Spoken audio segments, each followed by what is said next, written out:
વેપારીઓ પણ ભયમાં છે, વેપારીઓ પણ મુશ્કેલીમાં છે પ્રદેશના.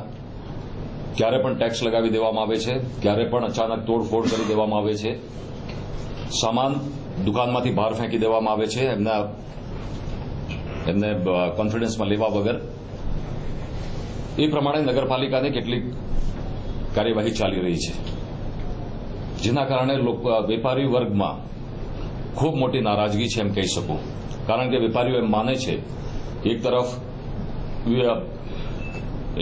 ઉદ્યોગ છે તે મુશ્કેલીમાં છે અને જેના કારણે વેપાર ધંધા પણ મંદીમાં છે. આજે વેપાર ફક્ત 30% થઈ ગયો છે અને એના સામે પ્રશાસન યા નગરપાલિકા 200%, 300%, 400% ટેક્સ નાખી દે, તોડફોડ કરી નાખે, સામાન વેરવિખેર કરી નાખે, પ્લાસ્ટિકના નામ ઉપર દુકાનોના સામે એફઆઈઆર કરવામાં આવે, વેપારીઓને જેલમાં મૂકવામાં આવે. આ જે પરિસ્થિતિ બધી છે એમાં વેપારીઓ ખૂબ નારાજ છે, વેપારીઓ મુશ્કેલીમાં છે. એ બાબતે પણ ગંભીરતાપૂર્વક લોકસભાની ચૂંટણી પછી ધ્યાન આપવામાં આવશે. 4-6નો મુદ્દો પણ અહીંયા જે અમારા પરપ્રાંતીય છે, ઉત્તર ભારતીય સમાજના જે લોકો છે એમના માટે મુખ્ય મુદ્દો છે. ઘણા વર્ષથી પેન્ડિંગ છે.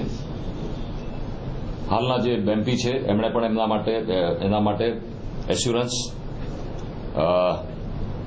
આપ્યું હતું, વચન આપ્યું હતું, હલ કરવા માટે પણ કરી શક્યા નથી.